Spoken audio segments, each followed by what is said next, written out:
The Brothers of Liberty, here to remind you what true freedom is. Hello, and welcome to another edition of the Brothers of Liberty with the older brother Kelton here. Now, we've discussed several things on this channel, but one thing we haven't discussed is the government's infringement on the Second Amendment. Yes, you heard me correctly, infringement. If you are not a fan of the Second Amendment, you should go ahead and turn us off or cancel your subscription to us because we are big fans of the Second Amendment. Um, like I said, or like one comedian said, the First Amendment is freedom of speech and there for a reason. The Second Amendment is there to make sure that we keep the First Amendment and all other amendments. Now, with that being said, of how you may want to think how I feel about it, in the past year, this government has been trying to make laws and infringe on our right to bear arms. And for those who want to say it has about gun safety, it has nothing to do with gun safety. If it has to do with gun safety, focus your attention on Chicago, where they have the most gun laws, but yet the most gun crime.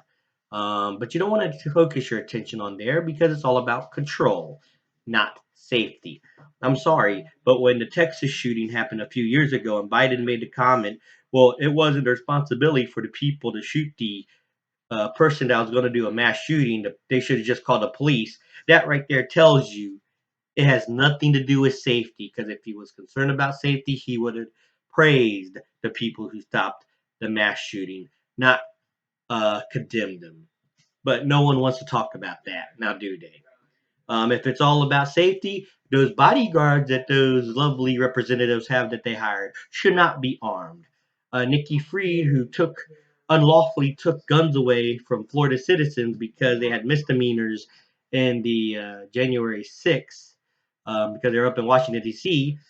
She took their guns away, but in the state of Florida, you're not supposed to have a marijuana card and own a gun, but she has both.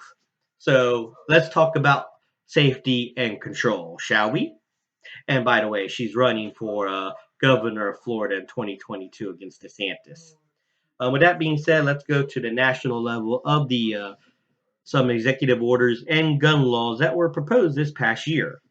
HR 127, known as the Sabika Sakli Firearm Licensing and Registration Act. It was named after a girl, a teenager who was killed at Santa Fe High in a tragic shooting. Now, when the people propose these bills, they always don't remember. Uh, Killing is a crime. Making a law is not going to stop killing. Criminals don't listen to laws. You're just affecting law-abiding citizens, but that's what you want to take control. But anyway, for HR 127, let me give a little background on it. The sponsor was Representative Jackson Lee, a Democrat out of Texas. It was introduced January 4th, 2021, right after the Democrats took over Congress. And on March 1st, 2021, it was referred to the Subcommittee on Crime, Terrorism, and Homeland Security. Just a quick summary of it here. I'm going to read it. And the summary is a bit long, but I think it's important that we need to see the summary. The bill establishes a process for the licensing and registration of firearms.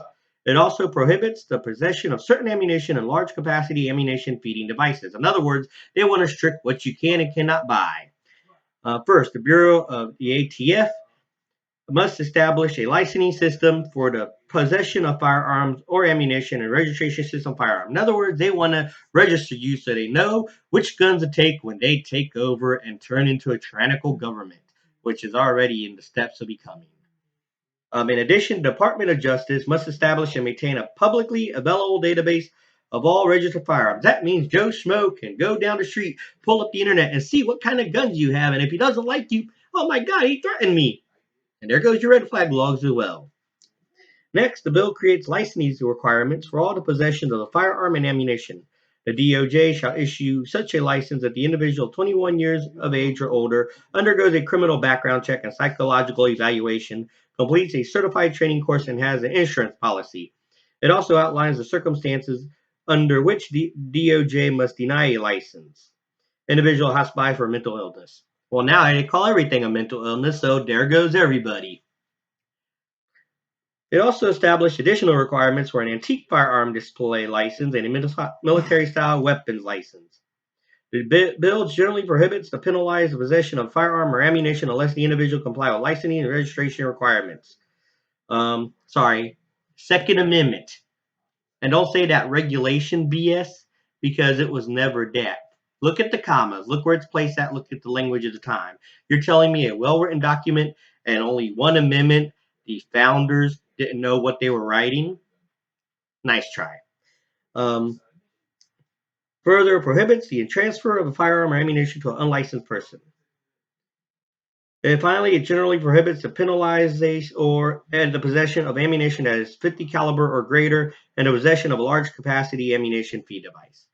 And that you have HR 127, just one of the many laws to infringe our rights so they can become very tyrannical. Remember, dictators take away guns to become dictators.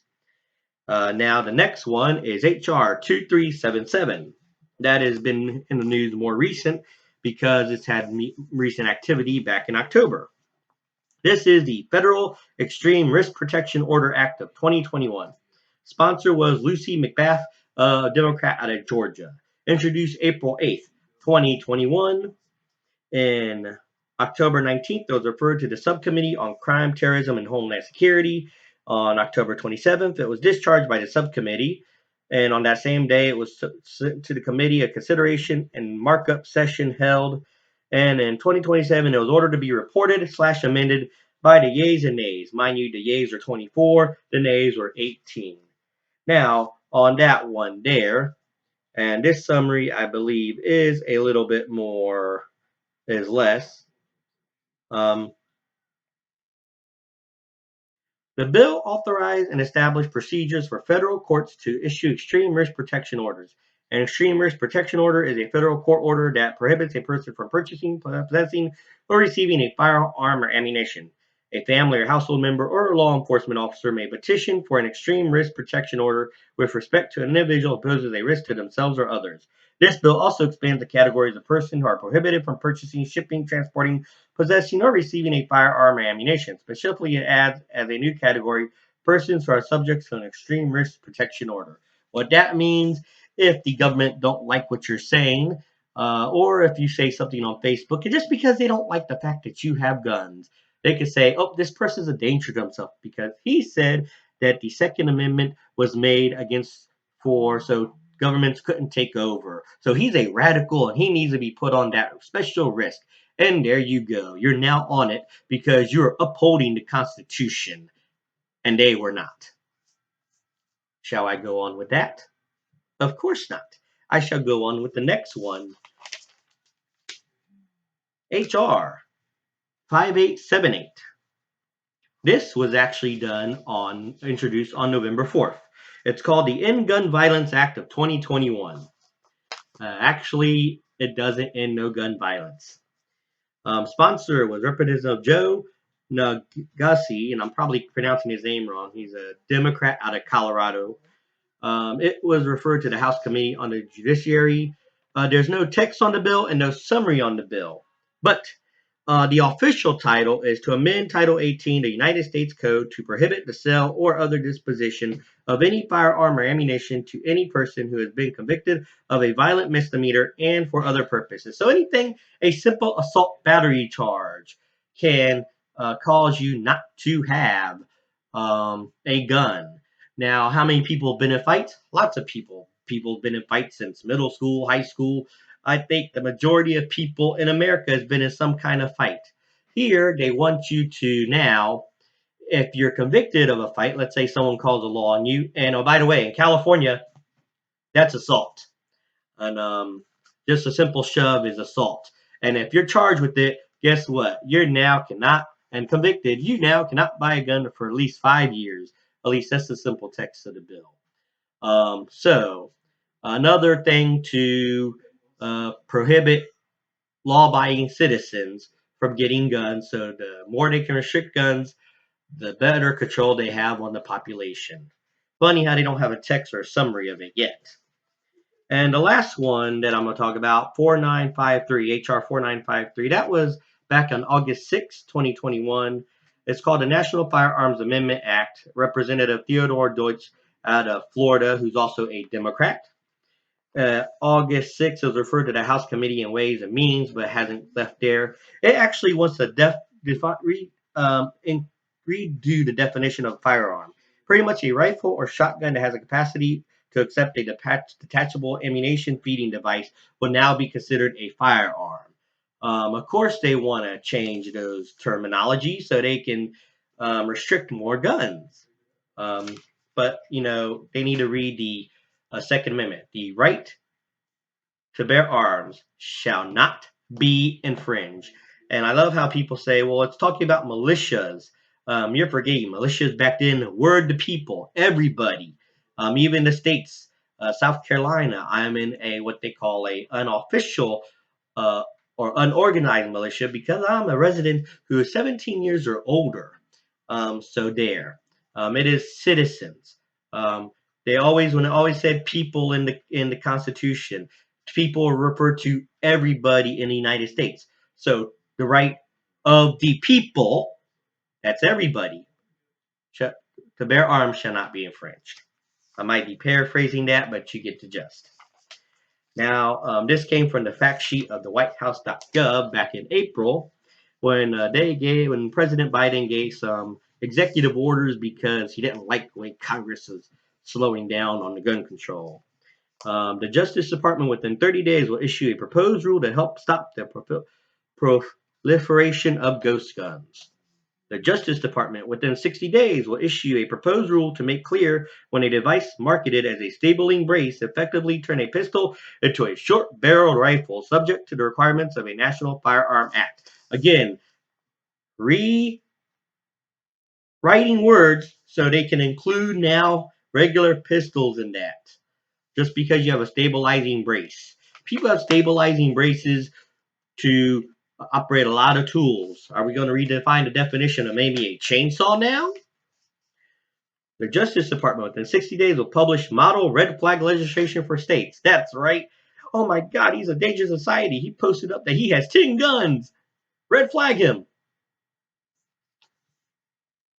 The administration is investing in evidence-based community violence interventions. The Justice Department will issue an annual report on firearm trafficking.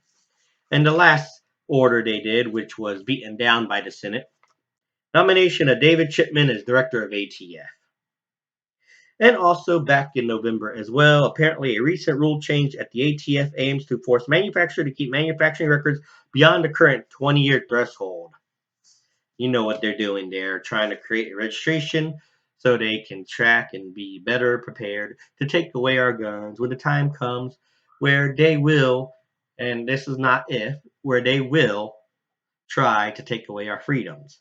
As I don't know if people heard, Biden did say on Tuesday he has a stark warning for the unvaccinated. I wonder if we're going to start being put in camps. New York's going to vote on a law about being able to put people in detention if they are a risk. Who's going to be the risk? The people who are not vaccinated. Even though science proves that if you're vaccinated, you don't catch a disease from somebody who's not. And don't say it's misinformation. I'm sorry. Look up science, look up vaccines. I'm sorry if someone has polio and I have a vaccine on polio, I'm not getting polio. At least not 99% of the time. So yeah, nice try. But yeah, these are the gun laws that's been proposed and where they're trying to strip away our rights to bear arms. Now, I will have, or my brother will have detailed information on each law and separate videos, but I just wanted to cover pretty much an umbrella for this video. If you have any comments, feel free to comment on it. Like, share, subscribe. Like I said, we're here. We're the Brothers of Liberty, and we believe in the Constitution. We believe in pure freedom. So we're always going to discuss our points of views, and we'll love to hear your points of views. And if you have any topics you want to discuss, Brothers of Liberty 76 at gmail.com. We'd like to hear from you. And once again, this is the older brother of Liberty, reminding you what true freedom is and ought to be.